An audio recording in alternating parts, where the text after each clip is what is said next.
nas segundas-feiras, só na terceira aula, que vai ser uma terça-feira em vez de na segunda, em vez de ser dia 19, vai ser no dia 20, sempre nesse horário e nessa sala. E é um mini curso em que a gente vai discutir através de quatro enquetes que eu realizei, sendo que a última é uma enquete que eu estou realizando atualmente, a relação com as fontes, principalmente. Como eu fui elaborando em cada uma dessas enquetes, é bastante pessoal, é sempre enquetes que eu realizei, problemáticas que eu construí, mas que vão servir de pretexto para a gente ter uma discussão mais ampla, para vocês também falarem das pesquisas que vocês estão fazendo. Cada vez vou tentar fazer uma exposição não muito longa, para a gente privilegiar o debate, porque eu vi pela lista de inscritos que vocês vêm de horizontes bem variados, então para também eu me organizar e dirigir também a minha fala em relação às questões, às expectativas de vocês. Então, cada vez eu vou tentar mostrar um pouco os bastidores da pesquisa, como é que eu fui construindo em cada uma dessas quatro enquetes, uma problemática e buscando os arquivos que poderiam responder a essas problemáticas e como é que a problemática vai se desdobrando, se desenvolvendo a partir dos arquivos que eu vou achando, das fontes que eu vou achando ou não, né, dos percalços da pesquisa. Então, hoje eu vou começar com uma pesquisa que eu fiz em 2005, 2006, 2007, por aí. Boa tarde, tudo bom? Sobre a questão, todas as pesquisas, todas as 4 aulas vão ser sobre temas migratórios, que é a minha especialidade, e essa pesquisa em particular é sobre as cirurgias de ocidentalização dos olhos dos nipo-brasileiros, dos nipo-paulistanos, mais especificamente. Então eu vou mostrar para vocês como é que eu fui construindo essa pesquisa e como é que as respostas foram sendo trazidas pelas fontes que eu fui encontrando em cada um dos casos, né? Então, nesse caso preciso, como é que eu comecei essa pesquisa? A pesquisa nasceu enquanto eu estava fazendo leituras para um curso de História da Imigração que eu estava dando, e comecei a ler sobre a imigração japonesa no Brasil e também sobre a questão dos decassegues. Eu vou fazer uma exposição curta, não muito longa, e a gente faz um debate depois, mas se eu falar alguma coisa que não ficou clara, que faz perder o fio, vocês me interrompam, por favor, tá bom? Não deixa passar. E estava então lendo sobre a questão da imigração japonesa e sobre os decassegues, que são os descendentes de japoneses que, a partir do final dos anos 80, foram trabalhar no Japão. E lendo essa literatura, essa bibliografia, eu me deparei com algumas referências a esse tema que me saltaram aos olhos. Essas referências que eu vou colocar aqui estão em 3 citações tiradas então da bibliografia. Essa primeira foi tirada de uma tese, aqui, essa referência é um artigo tirado dessa tese, feita sobre os decassegues, e aqui a autora está entrevistando ao mesmo tempo 3 mocinhas que tinham ido trabalhar no Japão como decassegues e estavam de volta no Brasil, e elas entrevistam. Então, isso é uma conversa das 3 moças falando. Gente, elas têm um corpo horroroso. Não, o corpo de japonesa é uma coisa estranha, é horrível. Não é só feio, é estranho. Aí uma vez elas olhavam pra gente porque achavam a gente muito estranha, porque todo mundo tem cara de japonês, mas só parece japonês, porque dá pra perceber que não é.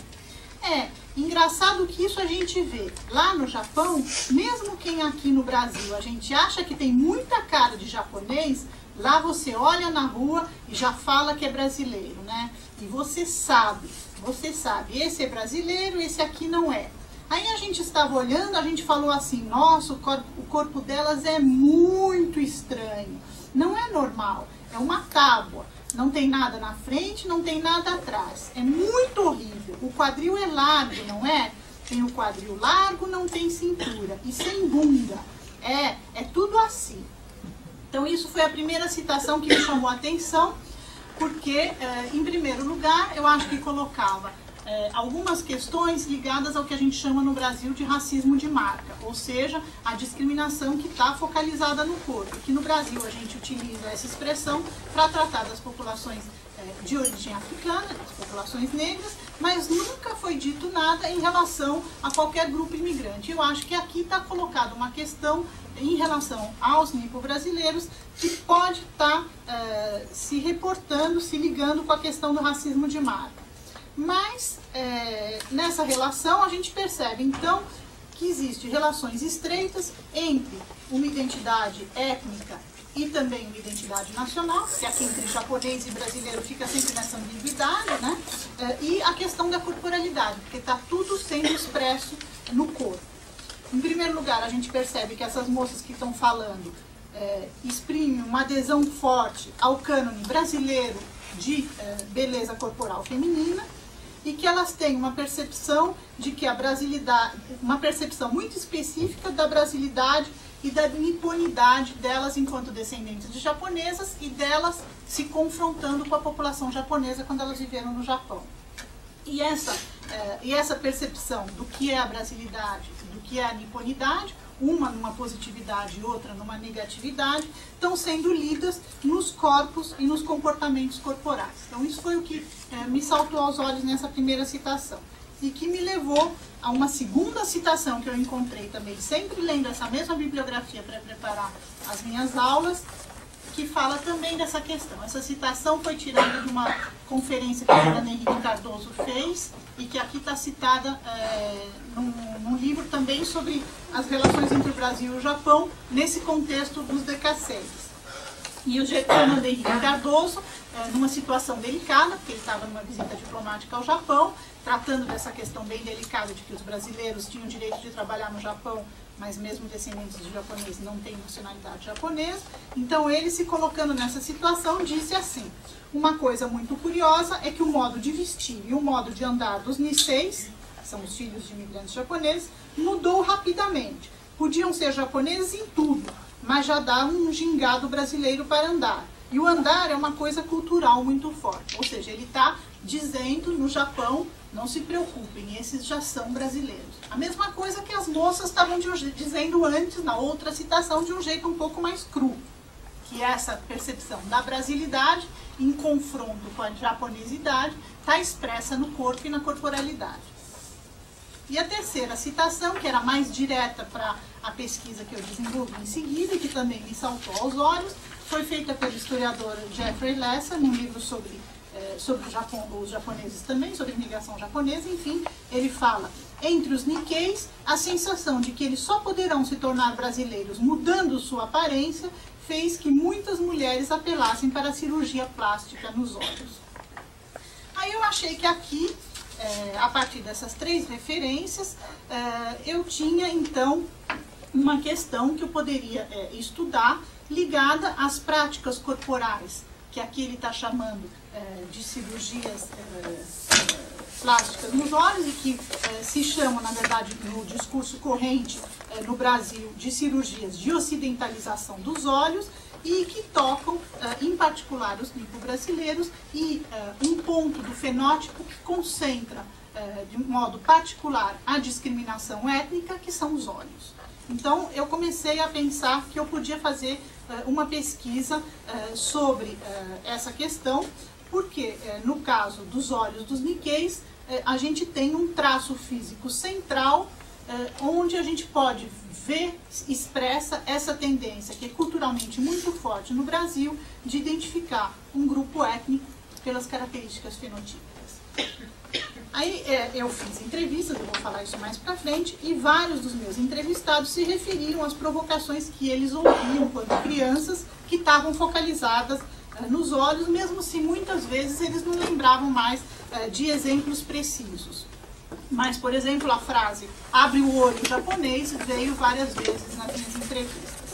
O duplo sentido de presta atenção, ou no trânsito, ou para atravessar a rua, abre o olho japonês. Sem contar o fato de que, às vezes, a pessoa já é quarta ou quinta geração, mas no Brasil ainda é japonês, no discurso do senso comum. Então, eu achei que várias questões e vários problemas poderiam ser tirados desse fenômeno e que essas questões eram suficientemente ricas para merecer um exercício de reflexão. Então, partindo de um estudo de caso que toca diretamente a questão dos corpos e dos cânones de beleza, eu pude pensar o espaço dos nipo-brasileiros na sociedade brasileira. É isso que eu vou tentar mostrar aqui. Mas a gente ter um projeto desse tipo, uma ideia, uma pista nesse sentido, não significa que a enquete vai poder ser realizada, né? Então, como fazer isso? Aí se coloca a questão das fontes, que é o ponto nodal desse curso, e que impõe várias dificuldades. Não é fácil, os arquivos não estão prontos, não são dados de antemão, então como trabalhar para buscar respostas e pistas para uma questão como essa que eu acabei de colocar aqui. Eu trabalhei com 2 tipos de fontes, principalmente, para tentar avançar nessa discussão, nessa reflexão. Primeiro eu fui ver a imprensa, principalmente a imprensa étnica, mas principalmente a iconografia, porque como era questão de corpos e de cânones de beleza, eu queria ver como isso se manifestava, como a questão fenotípica era trabalhada, como as pessoas se davam a ver em relação a isso, ou não, né? Então eu primeiro colecionei bastante artigos sobre cirurgia plástica, não só sobre as cirurgias plásticas de ocidentalização, que é um assunto muito quente no Brasil, né, a questão da beleza e das cirurgias plásticas.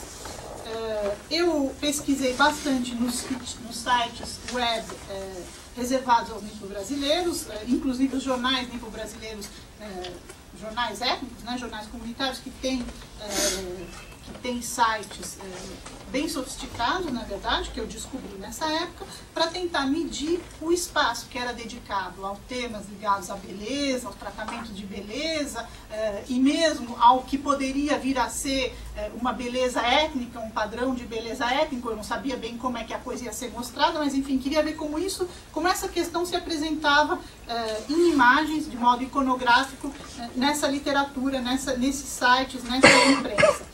E também fiz uma boa pesquisa nas homepages das clínicas de cirurgias plásticas, porque essas se vendem muito bem, estão muito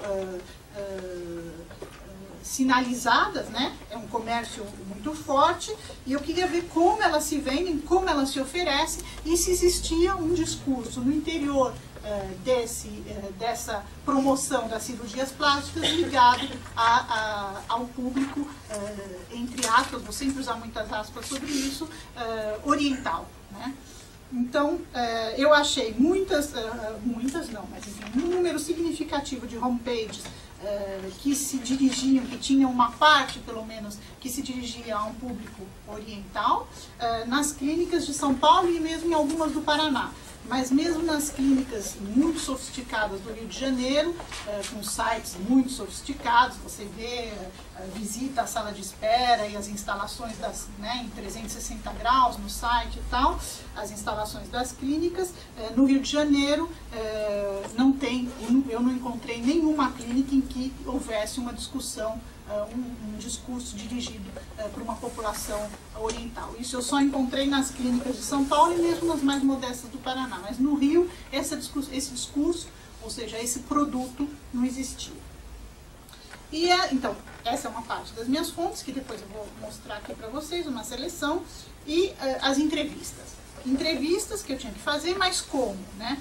Porque daí entrevistas a gente faz o tempo todo, vocês devem fazer bastante, mas como fazê-las, a gente tem que se adaptar à realidade da pesquisa. E nesse caso, tinha algumas dificuldades com as quais eu me deparei, que são particulares a esse projeto de enquete que eu vou mencionar aqui. Então, eu entrevistei 3 médicos, 2 homens e uma mulher, os 3 de origem japonesa, os 3 filhos de japoneses, e 11 pacientes, 9 mulheres e 2 homens. Os médicos eu localizei quando eu estava fazendo essa pesquisa das homepages das clínicas. Escolhi algumas clínicas que eu achei que tinham um discurso em que a questão do público oriental ocupava mais espaço nas homepages. E aí telefonei e fui muito bem recebida a cada vez. Eles não tinham muito bem a noção do que era uma historiadora, achavam que podia ser uma jornalista, e a publicidade é muito bem aceita nessa área. Então, sempre fui muito bem recebida, não tive nenhuma dificuldade para entrevistar os médicos, muito pelo contrário. Com os pacientes, a coisa já é bem diferente. Os pacientes é uma coisa bem complicada. Em primeiro lugar, os médicos, os cirurgiões plásticos, pelo menos esses que eu entrevistei, não têm arquivos. Não é um médico em que o paciente volta regularmente, por exemplo, dermatologista, ginecologista, pediatra, clínico geral, que mantém a sua ficha. Um cirurgião plástico, você pode vir uma vez na sua vida, ele não mantém um contato com você regular. Então, salvo mentira deslavada, nenhum deles tinha arquivo organizado. Para dizer, você pode visitar. E todos eles foram muito claros. Nós temos alguns clientes de quem a gente tem as coordenadas, mas era muito difícil eles comunicarem as coordenadas, vocês podem imaginar. Mas, em primeiro lugar, eles não têm arquivos organizados. Não são médicos constantes. Quando eles têm, eles nem sempre podem dar. A médica que eu entrevistei, por sorte, quando ela começou a fazer essas operações, ela primeiro fez um giro na família e operou um monte de primos. Então, as pessoas da família, ela pôde facilmente pedir autorização e eu pude começar minhas entrevistas com alguns dos seus primos. E aí, com bola de neve, alguns me indicavam outra pessoa. Eu tenho um amigo ou uma amiga a quem eu... E aí eu comecei a poder entrevistar. Alguns médicos conheciam alguns clientes, alguns pacientes, e que autorizaram eles, mas aí também, evidentemente, que isso não é uma prioridade, que eu ficava telefonando, você pode, por favor, pedir aquela autorização para aquela pessoa, tal, passava pela secretária.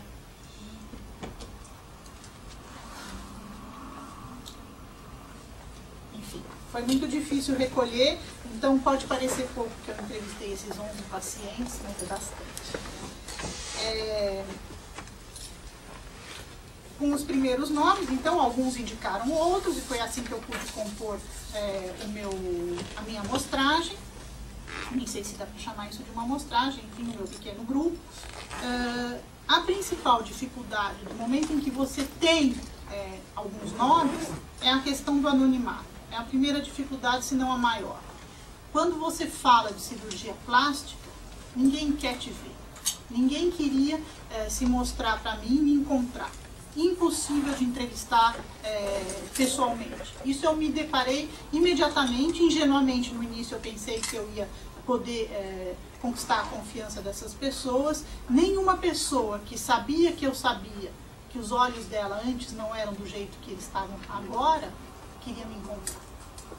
Então, impossível de... O primeiro contato é telefônico, né? E eu perguntava se a pessoa aceitava me encontrar, e me deparei com um não terminal. Alguns bateram o telefone na minha cara, então tive que encontrar uma outra estratégia para respeitar a questão do anonimato, porque o encontro cara a cara é totalmente impossível para tratar de cirurgias plásticas. As pessoas que fazem cirurgias plásticas querem que pareça que elas sempre foram daquele jeito. Então você não vai poder falar com elas sobre a transformação do fenômeno. Então eu resolvi fazer as entrevistas por escrito. E aí foi fácil, foi mais fácil. Mesmo assim, algumas pessoas aceitavam e depois simplesmente não respondiam, porque daí você não tem mais nenhum domínio sobre a situação. As entrevistas foram feitas por e-mail.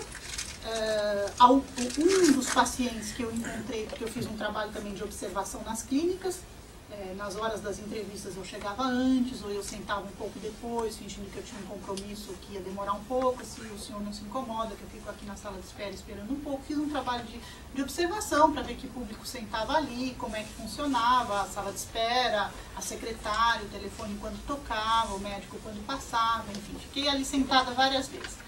E um dos pacientes encontrei ali, ele tinha acabado de ser operado e estava voltando uma semana depois para tirar os pontos. Ele aceitou fazer a entrevista, mas não teve jeito. E o médico falou que ele fugiu, que ele tinha que fazer um controle duas semanas depois e nunca apareceu. Então, a questão do anonimato é realmente um obstáculo. Mas eu consegui, então, entrevistar 11 pessoas. A outra dificuldade maior, contra a qual eu resolvi ser teimosa, era entrevistar homens. Eu consegui entrevistar 2, o terceiro foi esse que eu acabei de descrever, que fugiu. É uma coisa muito mais difícil, porque a relação com a beleza já é complicada no caso das mulheres, mas menos. Mas no caso dos homens é realmente um obstáculo. Então, os homens ficam muito mais intimidados em falar sobre essa situação em que eles deram esse passo de se submeter a uma cirurgia plástica. Então, como eu fiz as entrevistas? Eu fiz as entrevistas por e-mail, eu me organizei para entrevistar 2 ou 3 pessoas ao mesmo tempo, a cada vez, em pequenos grupos, e isso foi uma coisa muito produtiva para mim, porque às vezes a resposta de uma pessoa me iluminava para perguntar outra coisa para as outras. Enquanto que se você entrevista ao vivo, quando a entrevista termina e você vai entrevistar outra pessoa, você fala, por que eu não perguntei isso para ela? Não dá para voltar para trás. Enquanto que por e-mail, como é progressivo, cada entrevista durou em média 3 meses. Porque você tem que ficar insistindo, você não respondeu a minha última pergunta, a pessoa responde quando tem tempo, você não está na frente dela, né? Então tem que ficar insistindo, a pessoa tem que ter uma disponibilidade de longo prazo, né? Eu não quis mandar todas as perguntas e esperar as respostas. As perguntas foram progredindo, foi uma conversa. Então, as respostas de um iluminavam a pergunta de outro. Eu sempre podia voltar a uma entrevista que já estava num outro estágio, quando uma resposta de um me fazia pensar numa outra questão. Então, as questões, eu fiz evoluir, em geral, 3 entrevistas de cada vez. O que dá um retorno que eu chamaria, que a gente chama de escrita ordinária, né? Porque as pessoas, na hora de escrever por e-mail, alguns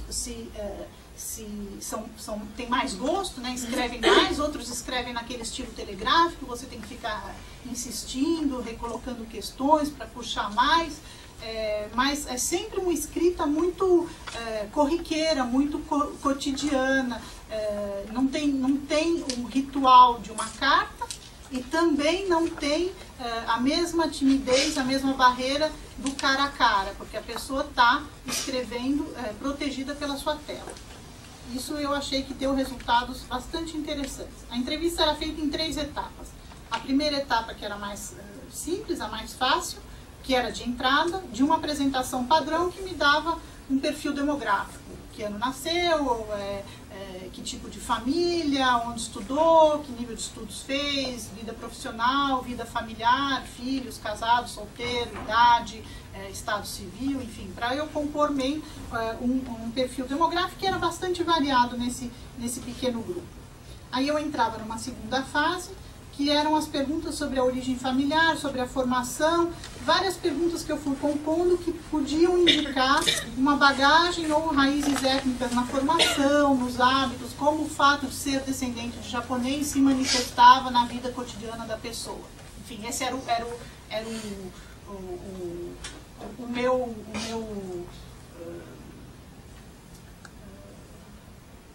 meu preconceito, vamos dizer. Era a partir disso que eu me baseava, que de algum jeito essa herança ia aparecer ou não. Como é que a pessoa explicava isso numa positividade ou não, né? Então, como é que isso aparecia? E a terceira etapa, que aí ia afunilando, né, já era sobre a cirurgia. Sobre a cirurgia, sobre a corporalidade, sobre a questão dos olhos, por que você deu esse passo, qual era a sua relação com isso antes, e em seguida, depois da operação, você ficou satisfeito, o que mudou. A terceira etapa era uma etapa já bem focalizada sobre a questão da cirurgia e da relação da cirurgia com essa parte do fenótipo, essa parte do corpo, em que a questão étnica estava fortemente expressa na sociedade brasileira. Então, aí que eu explorava melhor essa questão da japonesidade ou não, né? Como é que isso aparece ou não. E no final, quando a entrevista já tinha sido feita, eu pedi autorização da pessoa para que o médico liberasse as fotos, porque alguns médicos fizeram foto antes e foto depois. Nem todos, mas alguns fizeram, mas o paciente tinha que me autorizar para que o médico me comunicasse as fotos, que vocês vão ver logo mais. Então, alguns comentários sobre os pacientes e a situação geral da cirurgia a partir dessas entrevistas. As idades eram muito variadas, prevalecem os jovens, na faixa de 20, 30 anos, mas também apareceram pacientes mais velhas. Muitas mulheres refazem a cirurgia porque o efeito começa a diminuir com a idade e, em alguns casos, elas levavam a filha e aproveitavam a ocasião e refaziam a cirurgia. Então, tinha mulheres de 50, 60 anos também, em alguns casos, acompanhando as filhas. Essa cirurgia é uma cirurgia muito simples, que se faz com anestesia local, não precisa ir no hospital, pode ser feita na clínica mesmo do cirurgião. Ela é feita em 1 hora, quer dizer, é uma coisa rápida. O restabelecimento é rápido, eles tiram os pontos em 1 semana, a pessoa pode voltar a trabalhar. O incômodo é pouco, isso tudo são elementos que facilitam a que a pessoa dê esse passo. É uma cirurgia muito menos invasiva, por exemplo, do que a cirurgia de nariz, outras cirurgias estéticas. A cirurgia dos olhos é uma cirurgia em que a decisão é muito menos complicada, porque ela é uma cirurgia mais fácil, menos dolorosa, menos invasiva e menos custosa também, né? Aí tem toda a questão do dinheiro, que é um tabu, ninguém quer falar de preços. Mas na época, eles falavam que custava em torno de 1.500, 2.000 dólares, que é considerado barato para uma cirurgia plástica. Um dos cirurgiões que eu entrevistei declarou que o segredo do sucesso dessa cirurgia, e aí começam a aparecer os preconceitos pré-construídos em relação à questão étnica, né? O segredo do sucesso é o respeito das medidas específicas para construir, porque essa operação, não sei se vocês sabem como ela é, alguns médicos dizem que 50% dos orientais, outros dizem que é 30%, já nascem com essa dobrinha que nós temos em cima das pálpebras. E quando os outros 50% ou 70% nascem sem essa dobrinha, é que tem uma impressão de um olho mais caído, mais fechado, principalmente porque tem um acúmulo de gordurinhas aqui e aqui que fazem a pálpebra ficar um pouco mais caída. Então essa operação consiste em cortar o olho aqui, tira um pouco desses excessos de gordurinhas e aí faz essa dobra, e a dobra é feita em cima da cicatriz, que fica invisível. E aí o segredo, então, do sucesso, segundo essa cirurgiã, é você respeitar as medidas específicas dos orientais para a construção da dobra, porque os ocidentais teriam uma dobra mais larga sobre as pálpebras, que faz entre 10 e 15 milímetros, enquanto que os orientais, que já nascem com a dobra, os famosos 30 ou 50%, têm uma dobra mais estreita, de 5 a 8 milímetros. Então, o problema é que um cirurgião possa desenhar uma dobra muito larga e que aí o paciente vai ficar, segundo essa médica, com uma aparência artificial. Vou mostrar para vocês um esqueminha que saiu publicado numa revista. Então, à esquerda, o olho oriental. Então, vocês veem o sombreado ali no canto, aqui e aqui perto do nariz, que são os acúmulos de gordura. E a dobrinha que não existe. E à direita vocês veem um olho ocidental, em que esses acúmulos de gordura, tanto aqui, que pesa assim, como aqui, que fecha, são inexistentes. E tem o traço em cima da pálpebra, que é a famosa dobrinha, que é a que vai ser reconstituída artificialmente por essa cirurgia.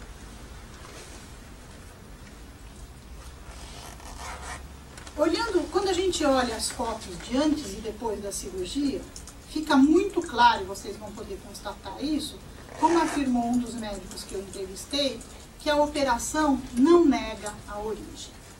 Simplesmente, ainda segundo esse médico, para o paciente, trata-se de melhorar o aspecto. Mas aí é que entra o nó da nossa questão. São características étnicas desse aspecto que se busca melhorar. Então aqui eu estou entrando na construção da problemática. É sobre isso que eu vou falar em seguida, né?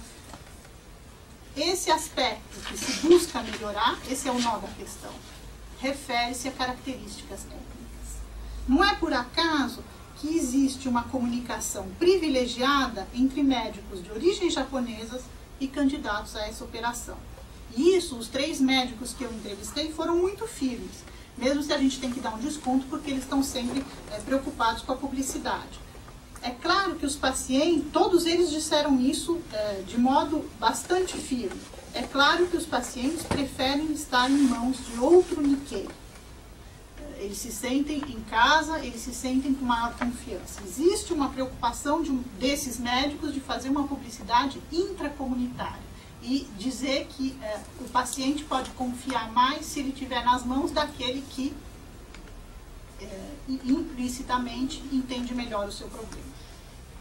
E eles falaram para mim de um real sucesso. Ainda que o último que eu entrevistei 1 ano depois dos outros, me disse que existia um momento de boom, um momento de pico da moda dessas operações e que ele sentia que estava descendo. E a minha visita nesse caso foi muito produtiva, ele achava que seria muito produtiva. Mas todos disseram que o boca a boca funciona bem entre Nikkeis, que o fato que o Nikkei se faz operar por um médico Nikkei, ele faz a propaganda, e o fato do médico ser Nikkei reforça a facilidade de convencer o seu entorno sobre o bem fundado dessa operação. Nas entrevistas, os pacientes definem sem qualquer dificuldade o que eles querem melhorar. Eles querem ter a dobrinha dos ocidentais e, sobretudo, eles querem ter olhos grandes, como nos mangás.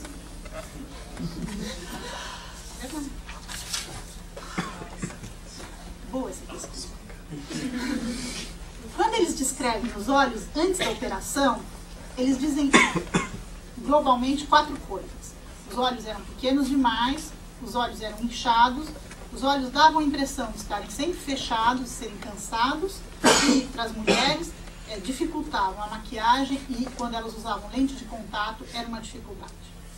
Uma delas me disse o seguinte: entre nós, descendentes de orientais, todas elas falam orientais, mas quando eu visitei as clínicas, esse oriental era muito mais japonês do que oriental em geral.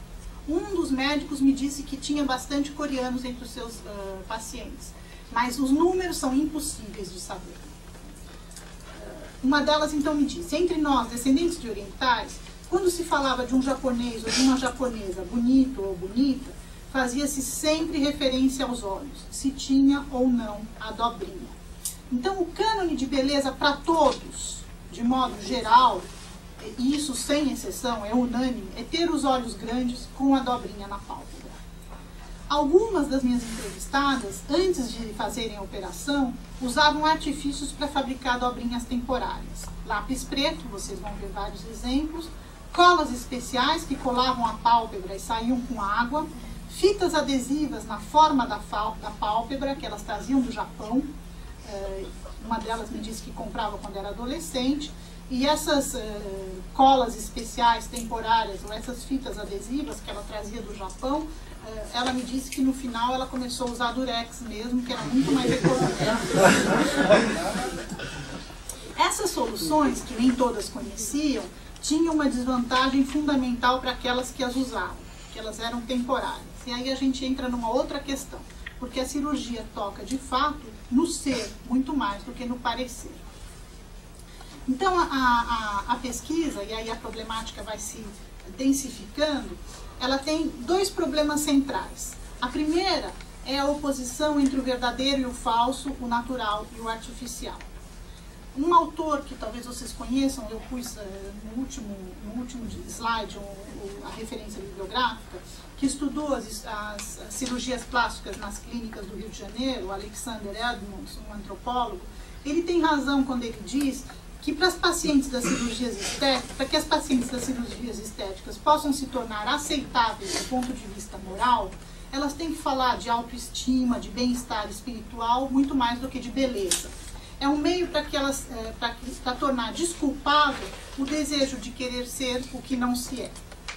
Assim, mais do que buscar a beleza ou mais beleza, as pacientes estariam buscando a normalidade, a correção dos defeitos da aparência. O que leva à segunda questão, que é o específico dessa pesquisa.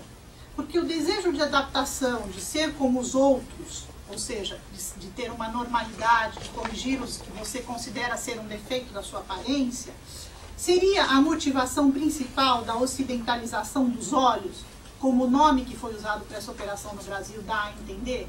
ou seja, se ocidentalizar, que é um mau termo, na verdade. As características étnicas em questão podem ser assimiladas a defeitos que merecem ser corrigidos? Porque a gente não está falando de uma cirurgia estética qualquer, a gente está falando de uma cirurgia estética que mexe diretamente com características que lembram a pertença étnica. A gente pode pensar isso quando a gente ouve as frases de mau gosto que o Nikkei menciona. Eu já falei, abre os olhos japonês. Outros me disseram que quando eles eram pequenos, diziam, você ficou com olho assim de tanto fritar pastel. Mas quando você escuta as motivações, quando eu escutei as motivações dos pacientes que decidem operar, não se fala nunca em normalidade. A beleza vem, de fato, em primeiro lugar. As pacientes não procuram de modo algum ser normais, elas não querem se ajustar, mas ao contrário, elas querem se destacar. Isso fica bem claro nas entrevistas. Fica claro também nas fotos e nas entrevistas que o fenótipo oriental não é apagado pela operação. Além disso, tem uma unanimidade absoluta nos depoimentos, todas ficaram satisfeitas com o resultado da operação. E o desaparecimento dos traços orientais não é, em nenhum caso, o objetivo principal ou mesmo secundário da decisão de operar. Uma delas chegou a me dizer que só as pessoas com quem ela convivia, que eram de origem oriental, perceberam que ela tinha feito a operação e elogiaram. Os amigos e colegas que não eram de descendência japonesa nem perceberam que ela tinha operado. Elas então, todas, e eles também, na verdade, os pacientes, permanecem Nikkei não só no seu espírito, mas também na sua aparência. E todos são muito orgulhosos, isso sem exceção nenhuma, dessa ascendência japonesa, independentemente da geração dos meus entrevistados, que sejam os mais jovens ou os mais velhos, todos são muito orgulhosos e em nenhum momento eles fazem qualquer ligação a uma inibição dessa herança em relação à cirurgia. Não tem nada a ver com o apagamento, com o querer ser o que não se é. Não tem nada a ver. Mas existe uma diferença entre as gerações no que toca à experiência dessas pessoas nas relações com a sociedade brasileira. Os entrevistados que nasceram nos anos 50, para os entrevistados que nasceram nos anos 50, carregar um fenótipo oriental era muito mais difícil do que para aqueles que nasceram 30 anos depois, a próxima geração, aqueles que eu entrevistei que nasceram nos anos 80, ou seja, os filhos dele. O processo de integração e de apagamento das barreiras discriminatórias foi muito lento e não poupou as primeiras gerações. A resposta às discriminações enfrentadas no cotidiano, que são essas que estão muito ligadas ao fenótipo e ao corpo, no início geraram um silêncio e uma extrema discreção. O fenótipo sobre o qual se focaliza o racismo de marca torna a experiência da discriminação incontornável, porque ela está sempre ali, basta você sair na rua, e de longa duração. A discrição, enquanto resposta das primeiras gerações, contrabalanceia ou equilibra justamente essa visibilidade acentuada da diferença. No período mais recente, a barreira do fenótipo oriental tornou-se menos impermeável, e a conjuntura internacional se transformou favorecendo essas pessoas, com uma imagem cada vez valorizada e valorizante, cada vez mais valorizada e valorizante do Japão e daqueles que carregam o fenótipo que mostra que eles vêm do Japão, mesmo que seja depois de várias gerações. Os mais jovens aproveitaram esse contexto mais favorável, tanto a nível nacional quanto a nível internacional. A imigração dos japoneses no Brasil já tinha ficado mais antiga, o Japão estava passando nos anos 80 e ainda nos anos 90 por um sucesso mundial inegável, estava recebendo uma imigração de descendentes brasileiros, de descendentes de japoneses do Brasil, e a cultura jovem internacionalizada se tornou japonizante no mundo inteiro, inclusive no Brasil. E aqueles que podem provar pelo seu fenótipo uma descendência, transformaram isso de handicap em trunfo. Explorar e exibir uma niponidade da aparência, em vez de ser um handicap, como isso tinha sido para as primeiras gerações, se transformou num trunfo, em algo valorizante. E os jovens, como vocês vão ver logo em seguida, não se limitam a destacar essa herança, mas eles as inventam no seu corpo. existe uma construção muito sutil das marcas corporais que convém, nas quais esses jovens passam a se reconhecer e querer ser reconhecidos. Vou mostrar aqui para vocês uma série de imagens que eu recolhi dos websites, tanto da imprensa comunitária, quanto de revistas. Esse daqui, Jovem Neon Site, que eu tirei de sites japoneses. Essa moça, não sei se vocês veem à distância, mas se você olhar a foto de perto, ela não fez a operação, mas ela fez um traço com lápis preto no olho, com cajal. Ou seja, uma minoria da comunidade deve fazer a operação. O fato de que isso seja um assunto do qual a imprensa fala não significa que os números sejam arrasadores. Em números, isso deve ser modesto em relação aos quase 2 milhões de japoneses, de descendentes de japoneses que existem no Brasil. Mas isso não significa que os que não operam não o fazem porque não acham isso significativo. Todas essas estratégias de simular a tal da dobrinha existem. Essa daqui também é um traço azul, não sei se dá para ver de onde vocês estão. E essa usou um sombreado e também desenhou um traço. E aqui para vocês verem que os homens são minoritários, mas também estão se maquiando e também estão desenhando o traço, a tal da dobrinha. Mais discreto, mas também tem, tá vendo? Dá para ver aqui no cantinho. Isso demora muitas horas de observação. Isso é um resultado de uma grande... É verdade, para fazer uma pesquisa iconográfica precisa ter muita paciência mesmo. Agora, essa foto é para mostrar que existem outros elementos da corporalidade que aparecem que são minoritários. Eu me focalizei sobre a questão dos olhos. Mas existem outros elementos da corporalidade que também exprimem essa questão da diferença étnica no fenótipo. Então, por exemplo, quando os olhos estão maquiados ou tem a tal dobrinha, ou tem um risco que simula a tal dobrinha, elas se fazem fotografar de perto. Quando os olhos não estão beneficiando a fotografada, elas são fotografadas de longe. Isso é uma regra que, se você olhar muito, você vê que ela é constante. Mas elas também podem exibir outras partes do corpo que fazem um diferencial. Por exemplo, os seios são tidos como menores nas orientais. Sempre guardar as aspas. Quando elas têm seios volumosos, elas fazem tudo para exibir, inclusive na pose que realça a exibição dos seios. A mesma coisa nesse caso. Nesse caso, não é os olhos que ela está valorizando, que ela está exibindo, são os seios. E depois tem até a construção, que é o que eu acabei de dizer, construção sutil de uma uniformidade que é fluida, que é difusa, que está no olhar, que está no corte do cabelo, no penteado, vocês vão ver nas próximas fotos, na roupa, que está sendo criada por uma geração jovem. Vocês estão vendo, ela está inventando uma uniformidade no seu jeito, no seu olhar, na sua pose, no seu corpo, na sua roupa. É toda uma teatralidade da pertença étnica. Bem, e aqui, vou passar mais um pouquinho. Eu estou terminando. Isso vai no sentido, tudo isso que eu acabei de mostrar, de uma busca de excelência na beleza, que inclui o mais radical e o mais durável, que são as técnicas médicas de cirurgia estética, que são também os sinais, nesse caso, de um sucesso migratório, que também implica ascensão social. Todo mundo não frequenta clínicas de cirurgia estética.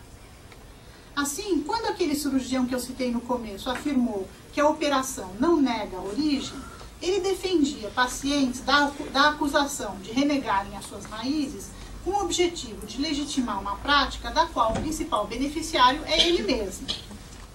Mas ele exprime também um sentimento comum a todos os pacientes, a todos os meus entrevistados, pelo menos, que é o orgulho reivindicado de ser niqueiro, que se opõe à discreção, ao apagamento, que era uma estratégia utilizada pelas primeiras gerações. Nesse caso, a temporalidade migratória e a questão generacional intervêm fortemente. E aqui vou mostrar, então, para terminar, as fotos, as famosas fotos do antes e do depois. Essas todas que eu vou mostrar agora foram operadas. vocês veem que o traço da pertença étnica não é mesmo apagado.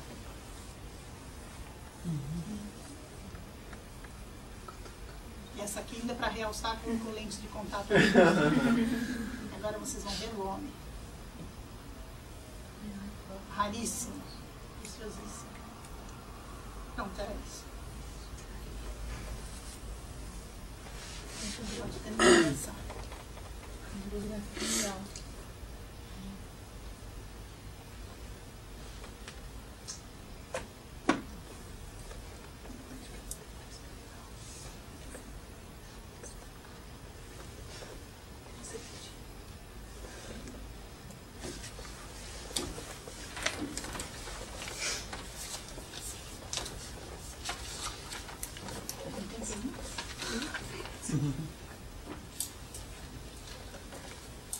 Eu posso falar mais.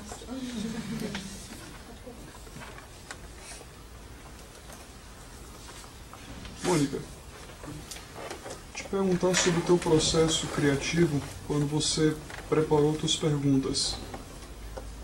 Quando você refletia sobre como tu ia estruturar, tu ias compor o teu arcabouço de questões para essas entrevistas. E como ele foi mudando durante a execução delas. Porque você comentou fazer observação lá nas clínicas, não é? É muito intuitivo.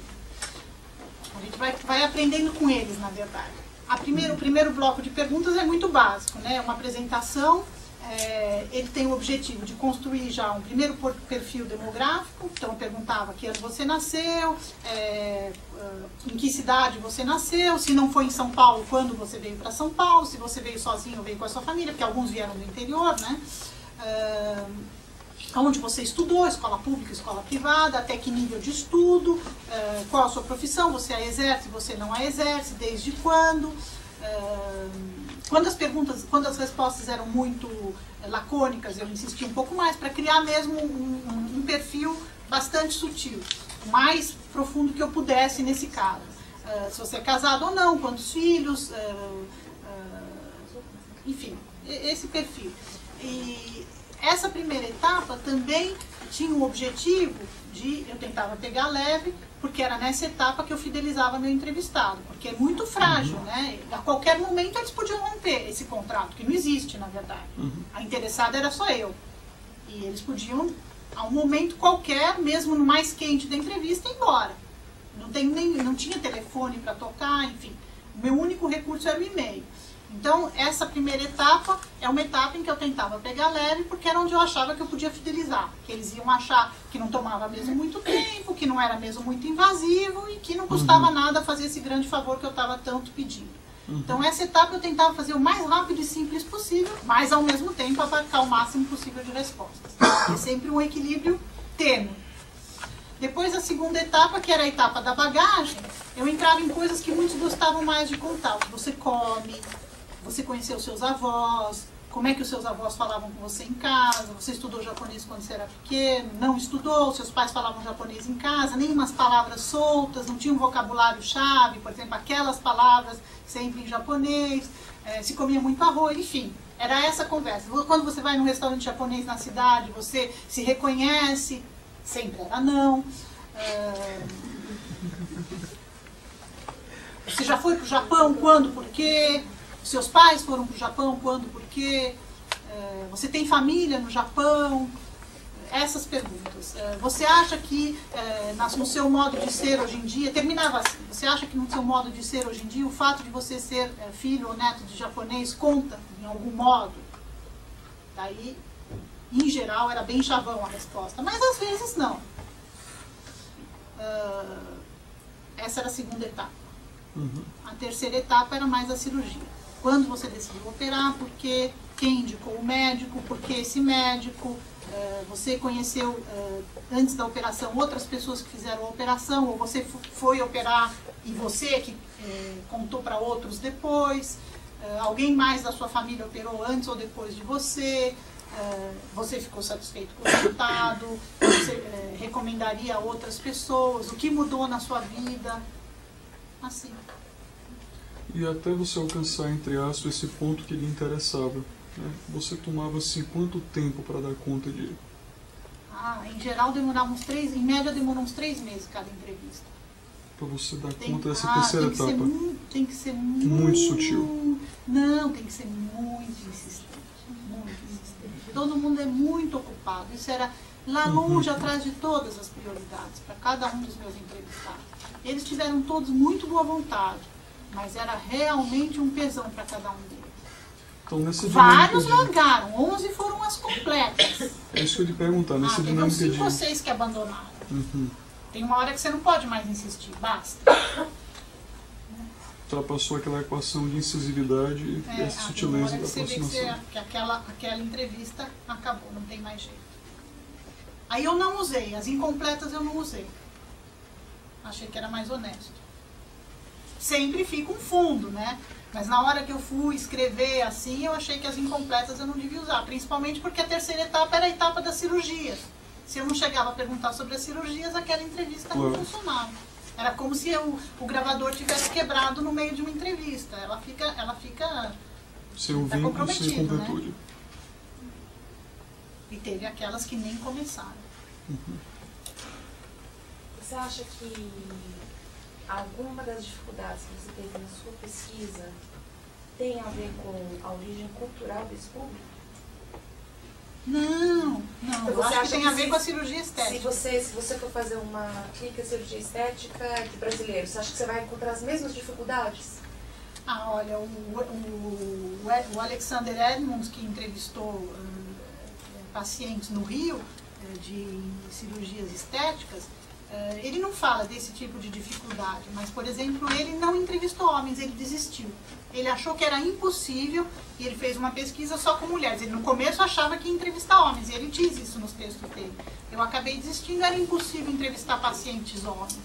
Que eu acho que é um verdadeiro problema na pesquisa dele, porque os resultados teriam sido bem diferentes se ele tivesse, pelo menos, mesmo que fosse minoria na amostragem dele, para confrontar a experiência dos homens e das mulheres, mas para ele foi tão difícil que ele desistiu. Eu não desisti, consegui entrevistar 2, que é realmente suor e lágrimas, mas eu acho que muda tudo.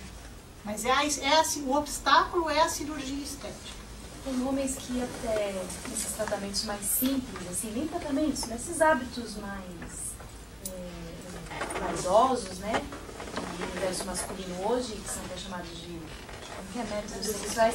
Os homens, por exemplo, que fazem sobrancelha, eles não vão num salão onde a pessoa fica exposta. É sempre numa área muito mais restrita. Há um constrangimento em se falar de beleza. A relação com a beleza é totalmente outra.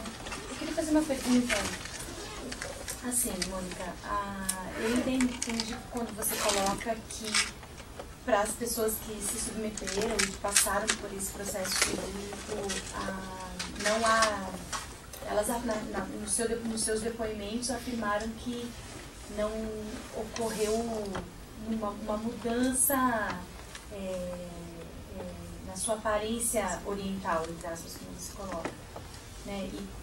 Até mesmo no argumento do próprio cirurgião, de que o desejo não é modificar a sua feição japonesa.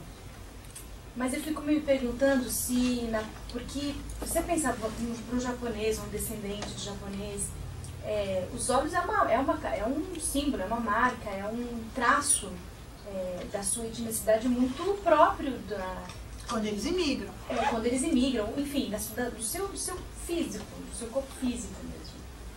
Então, uma intervenção exatamente nos olhos, para mim eu não consigo entender, por exemplo, quando a gente pensa que, assim, penso na intimidade daquele desejo.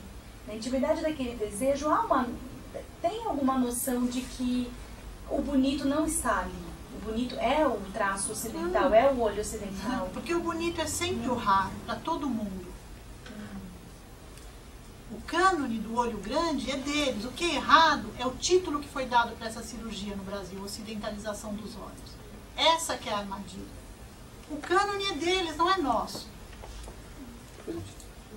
O cânone é sempre, a beleza é sempre o raro. O luxo é o raro. A gente sempre quer o que tem menos. que tem mais é ordinário, é banal, para todo mundo. Então o erro então está exatamente nessa conceitualização. Então. Totalmente, totalmente. Na minha opinião. Mônica, eu fiquei... Desculpa, é rapidinho. Eu fiquei pensando, você deu, em diversos momentos você falou, soluções temporárias trazidas do Japão, lá também fazem, né? Então não é uma característica dos descendentes japoneses que estão Os mangás são japoneses, com aqueles olhos bem grandões. Muitos falaram disso pra mim. Você nunca leu mangá? Mas você sabe se lá existe um termo eles fazem específico para essa cirurgia no cirurgia? Japão, na China, na Coreia. Mas qual é o termo que usam? Não sei. Sim. Dupla linha do olho. Sim, é Double eyeline. Em inglês. Que é a tradução do que seria em japonês. É que no começo você mencionou uma questão de autoestima, no caso que é das piadinhas, né, das coisas que magoam, né, Não, eu disse que o que se costuma dizer é que para você poder se sentir mais à vontade do ponto de vista moral, quando você decide de operar, você precisa usar esse subterfúgio de que, não, eu não vou operar porque eu quero ficar mais bonita, eu vou operar porque eu quero me sentir melhor. Aí você pode criar relação com essas frases que alguns diziam que eu escutava na infância. Ainda que muito poucos souberam dar os exemplos explícitos que eu mencionei aqui.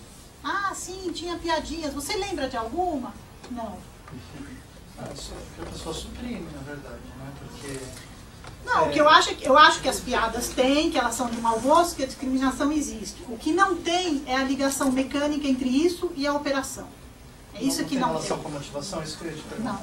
Porque não sei se tem a ver, mas talvez tem pacientes que têm distúrbio alimentar, por exemplo, né? E eles sofrem de dismorfia corporal, né? Eles se enxergam, por exemplo, gente gordinha, que tem esse problema, se enxerga muito mais gorda do que na verdade é. Não, aqui não tem nenhuma disfunção. Eu não entrevistei ninguém que tinha disfunção. Aqui é realmente para ficar mais bonito que os outros. Então é uma vaidade, né? É? Vaidade. Sim. Cirurgia estética sempre é. Que seja étnica ou não. Que a gente chame de étnica ou não. Digamos assim. Uma pergunta Só um instantinho. A questão étnica é um complexificador dessa pesquisa. Mas a questão da cirurgia estética está muito presente. Eu queria, na verdade, perguntar, pedir que você falasse um pouco mais sobre a imprensa. Você mencionou no começo numa das suas fontes, né? Como que você lidou com isso? Se você foi procurar direto dados iconográficos ou... Aí eu fui no net, porque todos eles têm sites, que eu moro na França e eu não tinha acesso ao jornal impresso, né? Mas todos eles têm muito site e a iconografia colorida ocupa um espaço. Eu queria ver se isso realmente ocupava um espaço. Então, tem muitos textos sobre cuidados de beleza que ocupam bastante espaço, né, nesses sites dos jornais nipo-brasileiros. Então, sempre no sentido de estar indicando uma especificidade da pele, dos cuidados da pele, dos cuidados do cabelo. Todos os textos vão no sentido de resolver coisas que só os orientais estariam sensíveis a. Então, tem bastante texto, ocupa bastante espaço. E vai sempre para um público mais jovem, eu tenho a impressão. É dominantemente dirigido aos jovens. E depois tem esses ensaios fotográficos, um monte. E você vota na mocinha mais, no rapaz. Aí, o primeiro giro que eu fiz dessa imprensa foi em 2005. Quase não tinha rapaz. Quando eu voltei em 2006 para atualizar a pesquisa, eu fui olhar de novo. Usei mais ou menos o mesmo tanto de tempo que eu tinha usado da primeira vez. E aí eu vi que apareceram os rapazes. Bastante. Foi esses rapazes que eu mostrei aqui, que era uma novidade. Entraram os rapazes. Do mesmo jeito, mais maquiados, se exibindo. Você votava também no rapaz, no mais bonito, os ensaios fotográficos.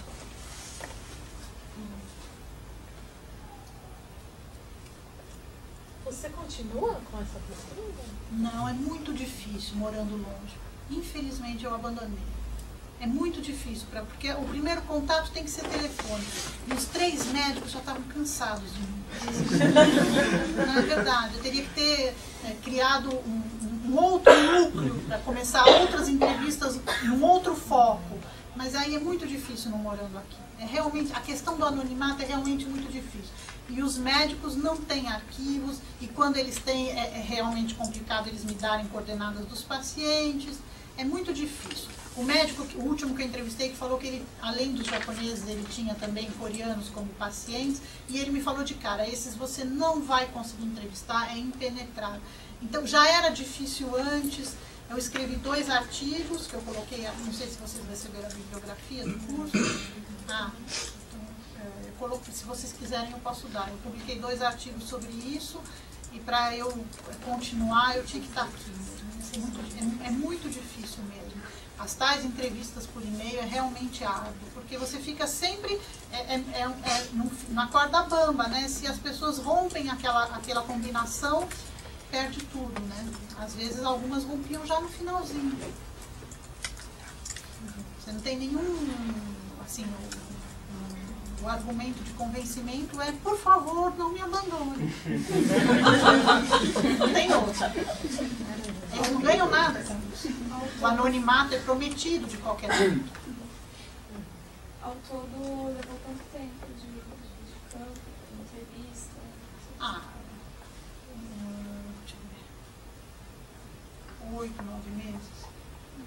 Depois eu voltei no ano seguinte, fiz um pouco mais. O terceiro médico eu entrevistei no ano seguinte. Eu vim sempre nessa época, que são as férias de verão. Aí eu vim em 2005, fiz as primeiras entrevistas com os médicos, as observações nas clínicas, toda a parte de pesquisa iconográfica eu tinha feito antes. E aí eles me deram os primeiros contatos com os pacientes. O primeiro contato é telefônico, eu fiz daqui, e depois as entrevistas são longas, foi feita. Aí em 2006 eu voltei, entrevistei um outro médico e fiz mais algumas entrevistas, não me lembro mais quantas, até terminar. Aí depois eu parei, porque era realmente muito difícil. Porque alguém falava, minha prima vai, ela pode entrevistar, escreve para ela da minha parte, mas aí a prima não respondia. Eu voltava lá, fala para sua prima, vai, para ela, por favor, não responde. Ai, prima dela, por favor.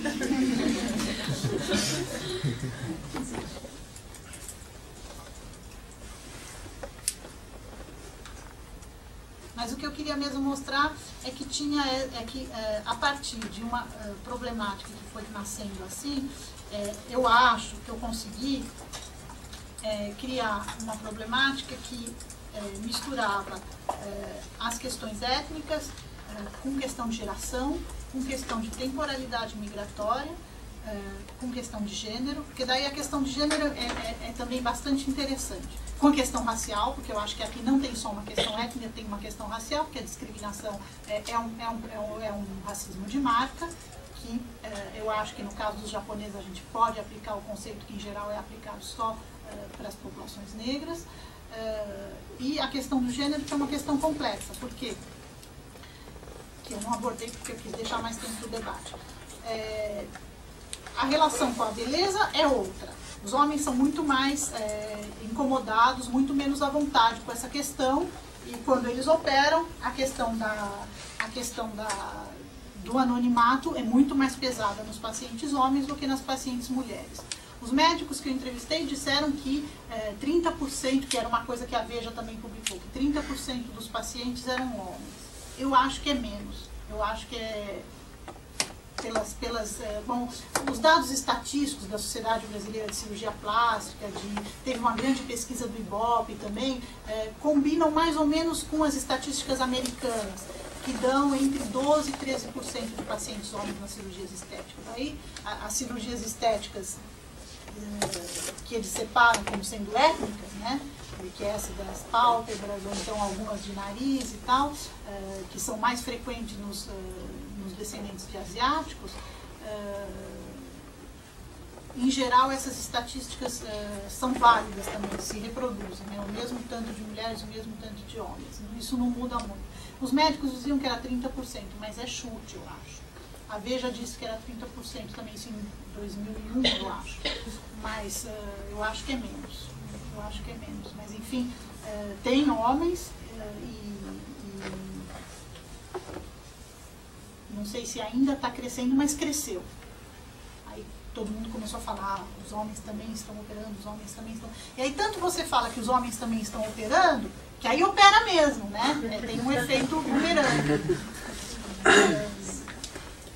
Mas eles têm um problema muito maior para assumir e verbalizar isso, né? A entrevista é mais complicada e a explicação da decisão é muito mais mediatizada, é muito mais eufemizada, não tem essa espontaneidade que todas as pacientes mulheres diziam, não, eu fui porque eu queria ficar mais bonita, o meu olho me incomodava. Os homens não. Os homens, por exemplo, um deles falou que era primo de uma da cirurgia que eu entrevistei, na rodada da família, ele punha toda a culpa na prima dele. Não, ela insistiu demais, eu nunca teria operado se não fosse ela.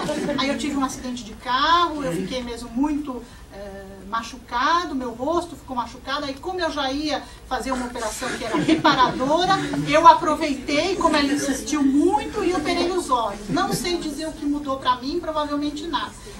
Então aí, né, tá falando mais dessa dificuldade da relação com a estética do que de outra coisa. E o outro rapaz, que tinha uma profissão que ele se expunha muito, que era um político e que estava sempre fisicamente exposto, ele foi porque queria ter um aspecto melhor. Mas ele não falava também em beleza. Usa um monte de sinonímias, de eufemismos para dizer a mesma coisa que as mulheres dizem com muito mais facilidade, né? Agora, o que eu acho é que aí tem uma questão que está ligada com o sucesso migratório. Porque o sucesso migratório tem duas vertentes, na minha opinião. Uma vertente, que é a vertente ascensão social, né, que uma classe média ascendente forte, que pode ter acesso, inclusive, às clínicas de cirurgia estética, porque muitos, quando vão, não vão só para operar os olhos, aproveitam e fazem lipoaspiração, por exemplo. A cirurgiã que eu entrevistei queria me operar na hora. Isso foi muito útil, porque eu fiz ela falar, é mesmo? O que a senhora faria? Então fui, né, entrei na onda, que aí ela falou mesmo, né? Esse discurso, quanto mais técnico mais ideológico é. Então ela abriu os álbuns com todos os esquemas, com todos os desenhos, mostrando tudo que ela poderia fazer comigo no tempo que eu estava no Brasil, que dava tempo de fazer, o que infelizmente não dava. Então, eu imagino que ela fala para esses pacientes orientais que vão e que entram para operar os olhos e que saem com uma conta muito maior, né? Então, a pessoa não entra, muitas vezes não faz só isso. Ou então não faz só isso naquela hora, faz isso naquela hora, mas depois volta. Aí se eu fosse lá, porque também tem uma gordurinha aqui, porque também tem um carocinho aqui, enfim. A faca está agindo no Brasil. Menos do que nos Estados Unidos, mas as estatísticas dizem que per capita é mais no Brasil. Números absolutos é mais nos Estados Unidos, mas per capita parece que é mais no Brasil. Mas eu falo parece porque essas estatísticas também são bem flutuantes. Uma fala assim, a outra fala. Então, só deixa... Desculpa te interromper. Não, vai, é pra fazer mesmo. Você associa a cirurgia plástica à ascensão social por um lado. Mas, por outro lado, você diz, olha, mas tem o anonimato. É preciso o anonimato, né? As pessoas não querem expor que fizeram cirurgia plástica. Não eu vejo uma coisa um tanto contraditória, porque parece que mostrar que ascendeu socialmente necessita de divulgação. Não. De um certo modo, não? A pessoa divulga o seu fenótipo, mas ela não divulga que ela não foi sempre assim. Ela cria a sua biografia. Ela passa a se expor com muito mais facilidade, a se exibir com muito mais facilidade, isso se transforma num capital, inclusive corporal. Mas se você disser, ai, que bom, você resolveu o seu defeito, aí isso ela não gosta. Não tinha defeito nenhum, ela sempre foi assim. Né? O que é tabu é o antes e o depois. O antes fica escondido. Muita gente tira fotos antigas dos álbuns. Você tem alguma informação a respeito do casamento?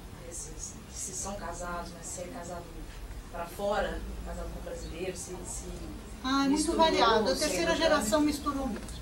A terceira geração misturou mesmo. É muito variado. Era bem endogâmico, mas isso daí também não é representativo. A minha amostragem não é mesmo representativa, mas a gente sabe que a terceira geração já misturou muito. Mas vai saber se tem alguma ligação com o sucesso da imigração e também com a ocidentalização da prole. Mas não é ocidentalização. O termo é bem ruim. Não, mas mistura mesmo. Na terceira, japoneses, judeus resistiram mais ao casamento misto do que outros, porque a diferença era maior. Mas na terceira geração já casa misturado. Uma pergunta, eu queria entender um pouco mais a relação que você faz da cirurgia com o preconceito. Porque todas elas não fazem cirurgia em função do preconceito. Fazem cirurgia para ficarem mais bonitas dentro da própria sociedade, dentro do próprio grupo. Tanto que se operam por um médico e querem ficar bonitas como o valor cultural deles, que são os olhos do mangá. Não, mas eu acho que a relação do preconceito com a cirurgia é que é a armadilha da história. Não é uma relação. Ok. São duas coisas diferentes. O preconceito tem, a discriminação, o racismo de marca tem, as gerações anteriores reagiram por uma descrição, low profile, as gerações mais atuais se exibem, mesmo que for só com traço de cajal, como a gente viu nas fotos que eu procurei mostrar, que são bem representativas. Mas o passo da cirurgia não é, finalmente eu vou ficar livre da discriminação. Não tem nada a ver. Esse aqui é o mau caminho. É uma falsa questão. Agora, o que eu acho que... Eu vou só terminar o raciocínio. A operação, então, no que toca a questão étnica, tem dois desdobramentos. Um é o da ascensão social, e as duas, para mim, estão indicando sucesso migratório. Sucesso migratório que está ligado com uma temporalidade migratória. Né? A imigração tem o seu tempo também para percorrer o seu percurso. Né? Eles já estão na 7ª geração. Então, tem um sucesso migratório, que é o sucesso migratório da ascensão social, que não se mede só pela cirurgia estética, mas que a cirurgia estética pode ser um sinalizador também. Mas a cirurgia estética, ela está indicando também uma incorporação de um valor muito próprio da sociedade brasileira, que é o valor da beleza no espaço físico, que é o valor da vaidade, que é o valor de você gastar uma porcentagem muito significativa da sua renda com a estética, nos cabelos, com a pele, e vai até o que é mais radical, que é a cirurgia plástica. Então, isso é uma incorporação de valor muito próprio da sociedade brasileira. E é tão próprio da sociedade brasileira que ele é muito mais ligado à feminilidade do que à masculinidade. Porque o que é o maior cartão postal do Brasil são as suas mulheres. Então, o fato das descendentes de japonesas estarem aderindo a esse cânone que vai para cirurgias estéticas está sinalizando uma brasilidade fantástica, que é a brasilidade que aquelas decasséries da minha primeira citação estão sinalizando, se diferenciando radicalmente das japonesas do Japão. Mas eu fiquei me perguntando também sobre E não, elas não estão se diferenciando das japonesas do Japão, porque uma nasceu no Brasil e a outra nasceu no Japão. Elas estão se diferenciando das japonesas do Japão pelo fenótipo, pela corporalidade, que é o mais significativo. Mas você tem dados? Você falou que essa cirurgia é feita também no Japão. Você tem dados? Quanto custa, por exemplo, uma cirurgia dessa no Japão? Porque se existe isso no Japão também, eles também são vaidosos, então lá e fazem. Só que talvez o preço poderia mostrar pra gente quanto isso é valorizado, né? Porque se aqui é barato, classe média consegue fazer, e lá talvez é caríssimo. É relativo, ou, né? Ao contrário, é muito barato, todo mundo faz. Não, todo mundo não faz em lugar nenhum. é que tem uma visibilidade excedente, né? A gente fala mais porque aparece mais. Todo mundo não faz, mas muita gente faz. Os sites das clínicas de cirurgia do Japão. Eu não leio japonês, infelizmente. Infelizmente. Só para tentar um comparativo.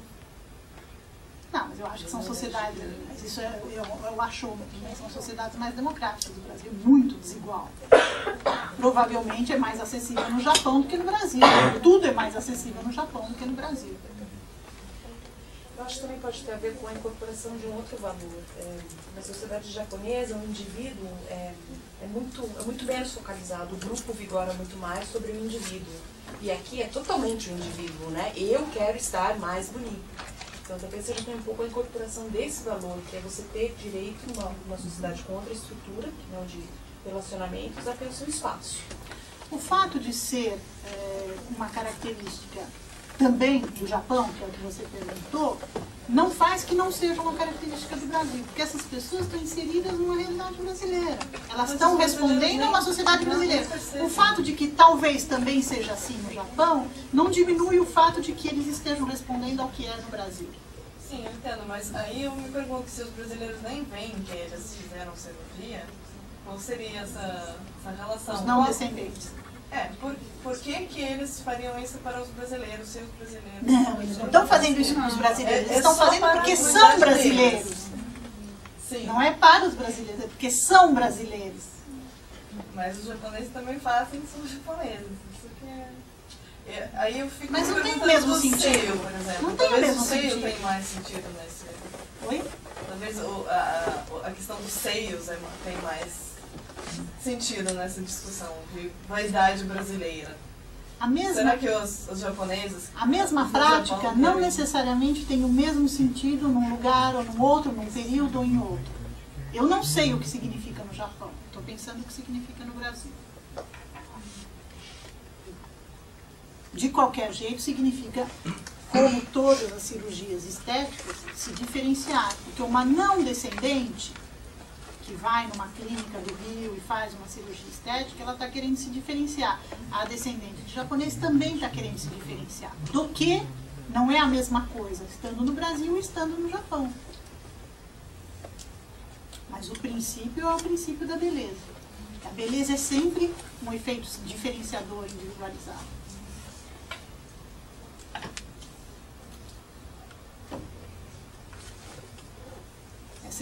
É sempre relativo, você é mais, né, não existe o absoluto da beleza. A beleza é sempre, você é bonita porque o outro é feio. Se não tiver um feio, você não sabe quem é o bonito. É sempre um critério diferenciador. O que é a beleza? Não dá para saber. Mas enquanto tem a feiura perto, dá. Você olha e sabe, todo mundo olha e sabe. É um reflexo.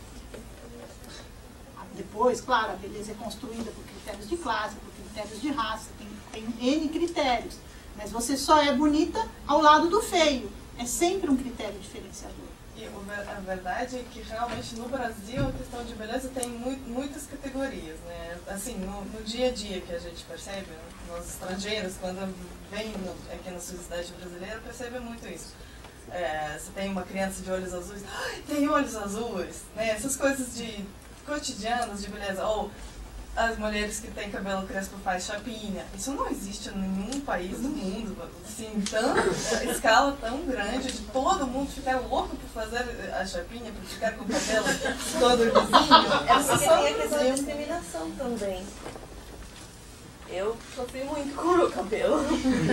Inclusive eu cortei ele ano passado, porque eu não sou daqui de São Paulo, mas só aqui em São Paulo me senti à vontade para ter o meu cabelo. Porque é muito difícil você ser diferente no Brasil. Diferente do que a revista, a novela mostra, que mostra pessoas iguais e pessoas que, estatisticamente, elas são não a minoria, mas elas é o menor grupo que você vê na sociedade. A novela tem 90% dos atores brancos. Você não vê isso na rua. Não tem japonês na novela, por exemplo, tem 2 milhões no Brasil, que é expresso, né? Um número grande. Por isso que eu falei, que eu acho que um dos elementos do sucesso migratório é essa adesão tão importante a esse tipo de prática, que é tão característico da brasilidade.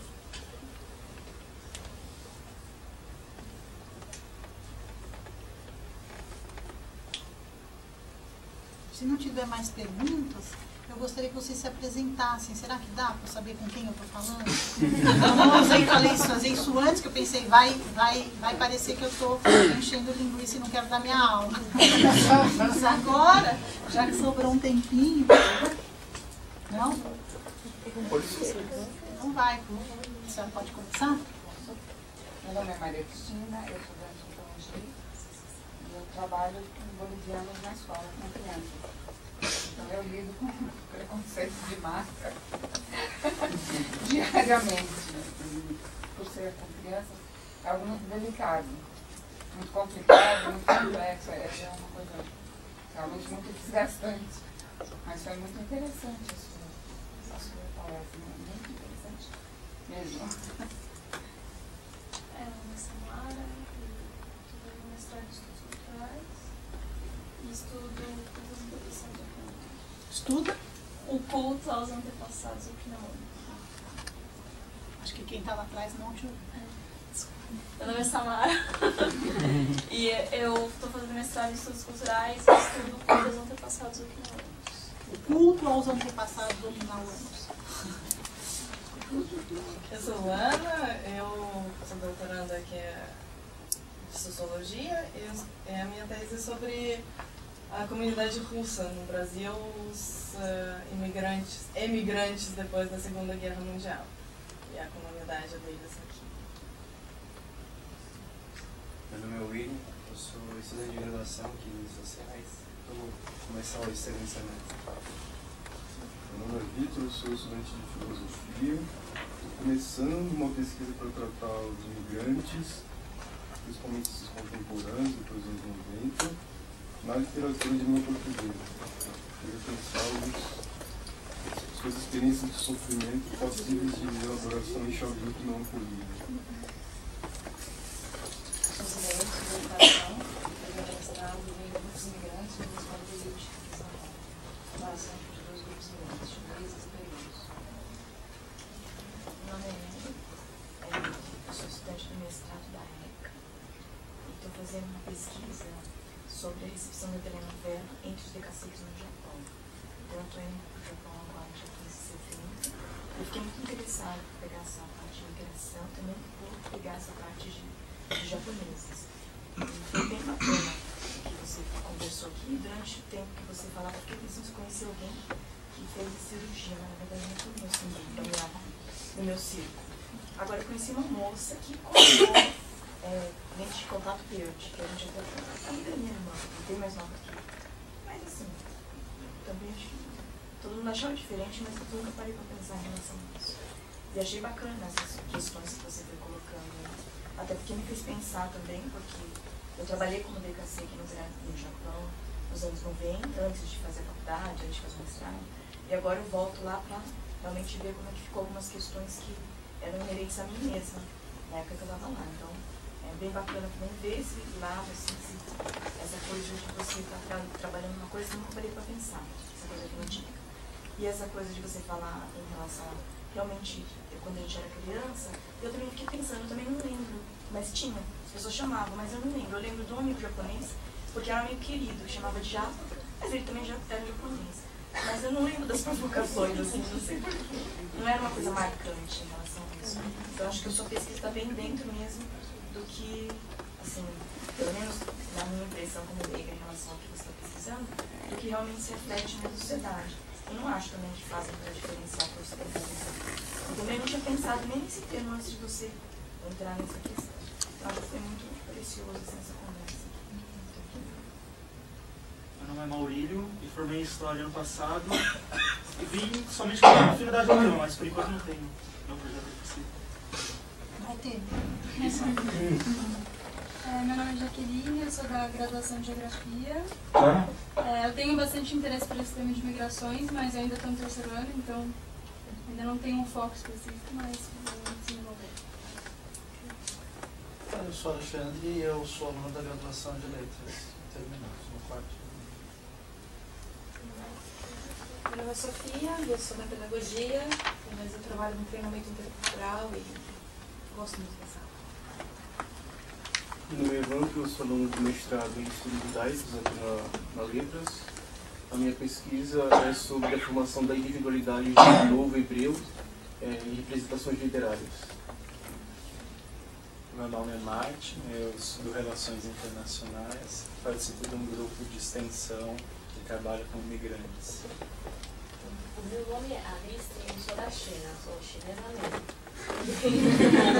O meu trabalho é sobre a língua falada pelos chineses aqui em São Paulo. Eu quero dizer que na China tem muitas pessoas que fazem essa operação. É comum lá. Acho que o mais comum é a Coreia. Acho que 70% das mulheres fazem essa operação. Meu nome é Larissa, sou da Geografia, também participo de um projeto de pesquisa em parceria com a Prefeitura na área de elaboração de políticas públicas para migrantes, para você, e migrantes latino-americanos em São Paulo. Eu sou a Melina, sou da Geografia também, e futuramente eu quero me graduar em migrações asiáticas. Meu nome é Fabiana, eu faço doutorado aqui na História Social. Minha tese é sobre a trajetória do fotógrafo Vicente Castor. Acho que ele é bem conhecido, veio para São Paulo em 1894, viveu até 1918. Meu nome é Larissa, sou aluna da graduação aqui na Ciências Sociais. Sou Guilherme, eu sou aluno de quinto ano de graduação sociais e trabalho com política pública urbana. Meu nome é Juliane, eu sou aluna da Sociedade da Unifesp e seu curso foi divulgado por minha professora lá. Eu vim conhecer, tentei chegar no horário, mas o trânsito não deixou. Eu sou o Fernando, também sou aluno aqui da Sociedade da FEDESP. Eu sou o Rafael, estou no segundo ano de Relações Internacionais da FEDESP. Sou Lucas de Geografia também. Monique, Relações Internacionais. Sou Juliana, também Relações Internacionais, terceiro ano. Meu nome é Dan, eu sou das Relações Internacionais também, terceiro ano. Meu nome é Gustavo, faço doutorado aqui em Sociologia, estudo imigração histórica japonesa para o estado de São Paulo, especificamente incorporação política dos imigrantes através de empreendimentos agrícolas. Meu nome é Guilherme e eu sou graduando da Letras. Meu nome é Dirce, sou doutoranda em Geografia e a minha pesquisa é sobre as mulheres que trabalham na fronteira entre o Brasil e a Bolívia. Meu nome é Vitória, sou aluna da Geografia da graduação. Eu sou a Aline, sou geógrafa, faço doutorado também em Geografia, estudo migrações entre o Brasil e Portugal. Meu nome é Mariana, sou professora no curso de Letras na Unifesp.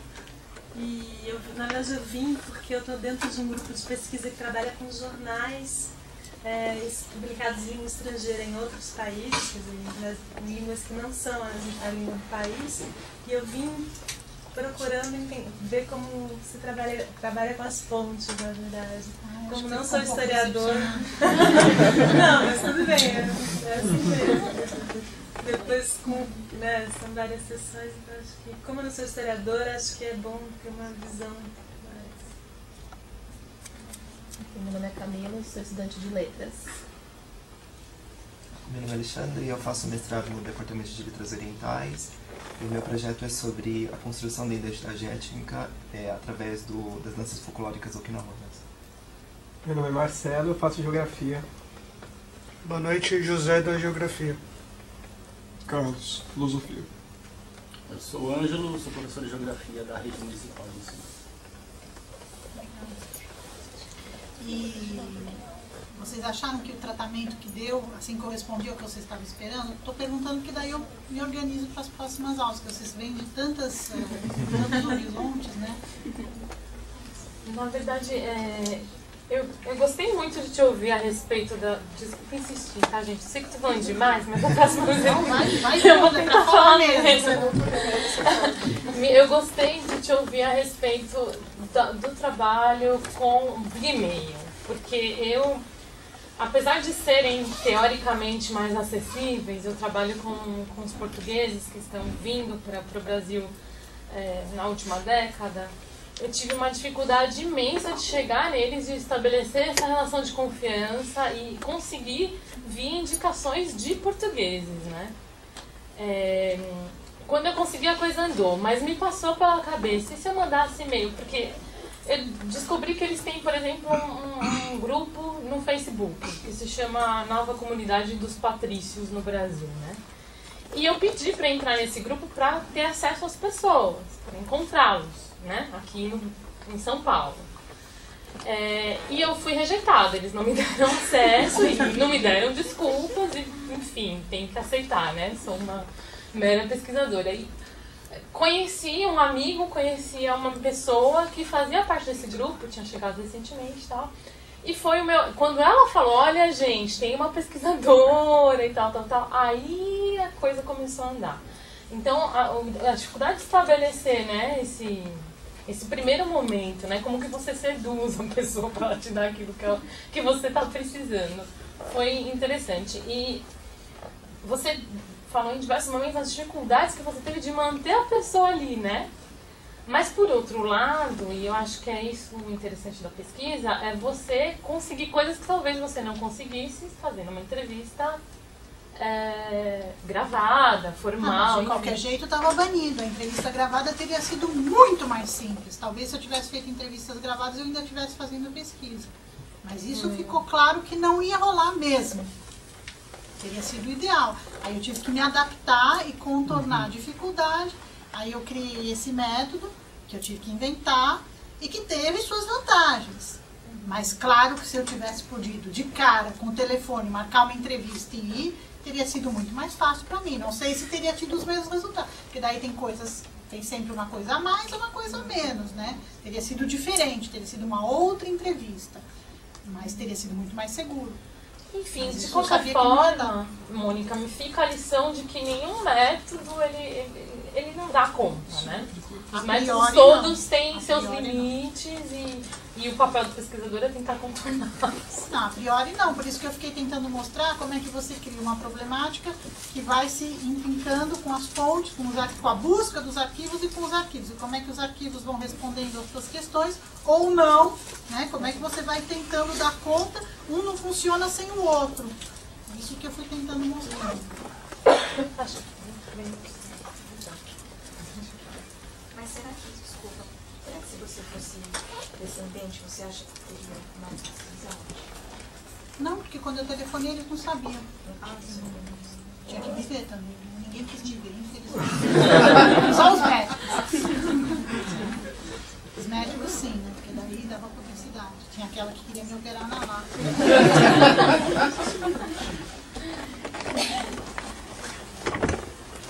Então tá, então até semana que vem.